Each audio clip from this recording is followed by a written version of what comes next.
मोहब्बत की झूठी कहानी पे रोए, बड़ी चोट खाई, जवानी पे रोए। ये जो हसीन सा शेर है, बहुत ही खूबसूरत शेर है। ये इंडियन फिल्म मुगले आजम का है, जिसमें परवीन बॉबी ने काम किया था। और यही शेर उनकी जिंदगी पे बिल्कुल सादिक आता है, क्योंकि उन्होंने फिल्म इंडस्ट्री में न सिर्फ एक नहीं, दो नहीं, बल्कि तीन तीन इकबालिया एलानिया इश्क किए, लेकिन तीनों में वो नाकाम रही। यहाँ तक कि वो शदीद डिप्रेशन का शिकार हो गई और तन्हा रहने लगी, सबसे कट ऑफ कर लिया, किसी से नहीं मिलती जुलती थी। और इसी तरह से एक दिन अपने फ्लैट में वो मुर्दा पाई गई। अपने ज़माने में परवीन बॉबी बहुत ही एक खूबसूरत किस्म की अदाकारा थीं, जबकि उस ज़माने में अगर देखा जाए तो बाकी हीरोइनें अपने मेकअप और बालों के स्टाइल की वजह से एक जैसी लगती थी, जबकि इनकी शख्सियत बहुत ही मशहूर कुन और बहुत ही खूबसूरत थी। इनके बाल इस कदर रेशमी और सीधे थे नेचुरली कि अगर इन पर एक दफ़ा कहने वाले हैं हाथ फेर दिया जाता था तो सितार की तरह वो बजने लगते थे। अब आप ये सोच रहे होंगे कि आज हम परवीन बॉबी की बात क्यों कर रहे हैं, वो उनकी तो डेथ भी हो चुकी है, इंडियन अदाकारा है। तो आज हम उनकी बात इसलिए कर रहे हैं कि आज के दिन अगर वो जिंदा होती तो 70 साल की हो चुकी होती। परवीन बॉबी जो हैं वो रियासत गुजरात के शहर जूनागढ़ में जो हैं वो पैदा हुई। उनका घराना एक मुतवसत घराना था और बॉबी शाही घराना था।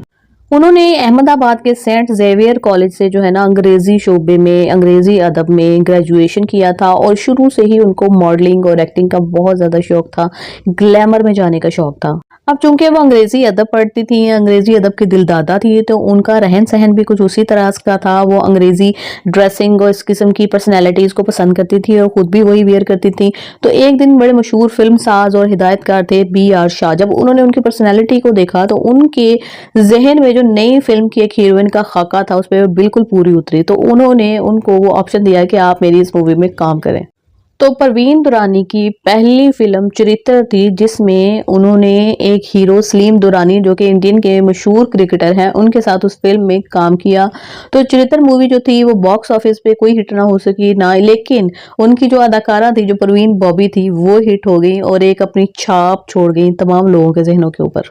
और फिर अगले साल ही उन्हें बॉलीवुड के young man, angry young man Amitabh Bachchan के साथ काम करने का एक मूवी में मौका मिला। इस मूवी का नाम था मजबूर और ये बॉक्स ऑफिस पे बहुत ज्यादा कामयाब गई। लोगों ने अमिताभ बच्चन और परवीन बॉबी की जो जोड़ी थी उसको बहुत ज्यादा पसंद किया। फिर इन दोनों ने इकट्ठे मिलकर कामयाब फिल्मों की लाइन लगाई, जिनमें बहुत सी फिल्मों के नाम शामिल जैसे कि दीवार, अमर अकबर, अंथोनी शान और कालिया जैसी फिल्में इसमें शामिल हैं। और इस दौरान लोगों ने परवीन बॉबी और अमिताभ बच्चन के दरमियान ये खबरें भी बहुत ज़्यादा चलाई कि इनके दरमियान कोई अफेयर चल रहा है, इनका चक्कर चल रहा है, ये इन लोगों की आपस में बॉन्डिंग है। लेकिन ये कि इन दोनों ने इस बारे में कोई बात नहीं की और ना ही बाद में पता चल सका कि ऐसा कुछ है।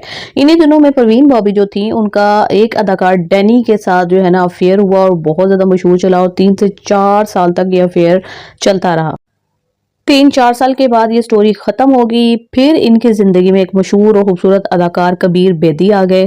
और कबीर ने अपनी एक बुक जो the story I must tell you के नाम से है, उसमें उन्होंने बताया कि शायद मैं परवीन बॉबी को बहुत ज़्यादा शिद्दत से चाहता था, लेकिन परवीन बॉबी के बचपन से ही उनकी आदतें थोड़ी सी डिफरेंट थी। और यही बात, हम दोनों के जो इमोशंस में ये डिफरेंस था, यही चीज़ हमें एक साथ नहीं लेकर जा सकी ज़िंदगी की अगली राहों में और हम आपस में जुदा हो गए। परवीन बॉबी जो थी वो 22 साल की उम्र में अपनी शोहरत की ऐसी बुलंदियों पर पहुंच चुकी थी कि उन्हें अमेरिका के टाइम मैगजीन ने अपने कवर पेज पे जगह दी थी और वो इंडिया की पहली अदाकारा थी जिनको के इस कवर पेज पे जगह मिली थी। अच्छा, परवीन जो थी वो कबीर बेदी के साथ इतनी सीरियस थी रिलेशनशिप में कि उनको, कबीर बेदी को यूरोप में एक अतालवी सीरीज में काम मिला, तो वो उनके साथ अपना सारा काम छोड़कर यूरोप चली गई थी। 2-3 साल उनके साथ वहां रही।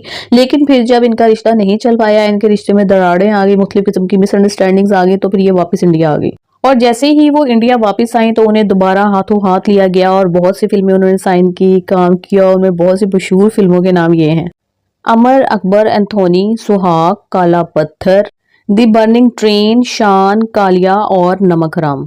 उस जमाने में परवीन बॉबी का जो जमाना था उसमें ड्रीम गर्ल होती थी हेमा मालिनी, जीनत अमान, रीना राय, राखी, शबाना आजमी, स्मिता पाटिल थी, नीतू सिंह थी, ये बहुत ज़्यादा मकबूल अदाकाराएँ थी उस दौर की। यहाँ तक कि उन्होंने एक इंटरव्यू में अपनी तारीफ करते हुए खुद कहा कि मैं नंबर 1 की रेस में शामिल हूँ और इंडिया की कोई फिल्म ऐसी नहीं कि जिसमें मैंने किरदार अदा ना किया हो और मेरी वजह से फिल्म कामयाब होती है।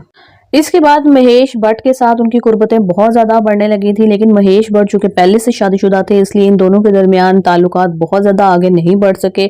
लेकिन कहा यह जाता है कि पूरी ज़िंदगी महेश भट्ट ने इनका साथ दिया है। लेकिन जो परवीन बॉबी थी 1983 में उनकी जो याददाश्त है वो उनका साथ छोड़ने लगी थी, उनको कुछ भी याद नहीं रहता था।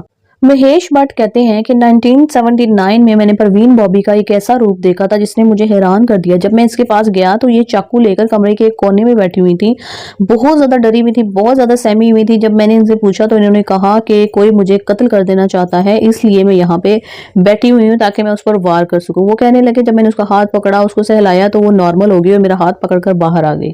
परवीन बॉबी जो थी वो 20 जनवरी 2005 को उनका इंतकाल हो गया था। वो 50 साल की थी। इससे पहले वो अमेरिका में बहुत लंबे अरसे तक अपने इलाज के लिए आती जाती रहीं, लेकिन वहां पर भी इनका इलाज मुमकिन नहीं हो सका था। परवीन बॉबी कहती थी कि उन्हें अमिताभ बच्चन से डर लगता है, वो बहुत खौफजदा थी अमिताभ बच्चन। लोगों ने, जैसे कि मैंने आपको पहले भी बताया कि बहुत सी न्यूज़ ऐसी आई कि इनका अमिताभ बच्चन के साथ ताल्लुक है और ये आपस में अफेयर में है, लेकिन अमिताभ बच्चन ने कभी भी इस चीज़ का एतराफ़ नहीं किया और बॉबी ने भी कभी भी इस बारे में बात नहीं की। लेकिन अगर सोचा जाए तो अमिताभ बच्चन ने तो कभी रेखा के साथ भी अपने रिलेशनशिप का एतराफ़ नहीं किया। परवीन बॉबी की आखिरी फिल्म जो थी वो इरादा थी, जो कि शत्रुघ्न सिन्हा के साथ इन्होंने 1991 में की थी। उसके बाद इन्होंने कोई भी मूवी नहीं की, ये इनकी आखिरी मूवी थी। 22 जनवरी की एक सर्द-तरीन सुबह थी 2005 में, जबकि जिस सोसाइटी में परवीन बॉबी रहती थी वहां के चौकीदार ने पुलिस को इन्फॉर्म किया कि परवीन बॉबी ने पिछले 3 दिन से ना तो अपना अखबार उठाया है, ना ही खाने पीने की कोई चीज़, दूध वगैरह उन्होंने बाहर से उठाया है। जब पुलिस ने आकर देखा तो परवीन बॉबी की डेथ हो चुकी थी और जब उनका पोस्टमार्टम किया गया तो पता चला कि पिछले 3 दिन से जो है ना, इनके जिस्म में खुराक का एक दाना भी मौजूद नहीं था। लेकिन उनके स्टमक से शराब की थोड़ी-सी मिकदार का अंदाज़ा होता है कि लास्ट टाइम उन्होंने शराब को यूज़ किया था और बताया गया कि जी ये 20 जनवरी को ही इनकी डेथ हो चुकी थी, लेकिन पता जो है वो 22 को चला। 2-3 दिन इनकी डेथ का पता नहीं चल सका। तो इस तरह से एक मशहूर मारूफ, एक बहुत ही खूबसूरत लेडी की ज़िंदगी का इख्तिताम हुआ, जिसने बहुत ज़्यादा शोहरत तो देखी लेकिन कभी मोहब्बत हासिल नहीं कर सकी और इतने ज़्यादा लाइमलाइट में कामयाबियाँ समेटने के बाद भी उनकी जो ज़िंदगी थी वो अकेले तन्हाई में कसम पुरसी में गुजरी। तो खैर जी, आपने बताना मुझे इस बारे में आपको कैसी लगी ये news. Thank you so much for watching. अल्लाह हाफिज़।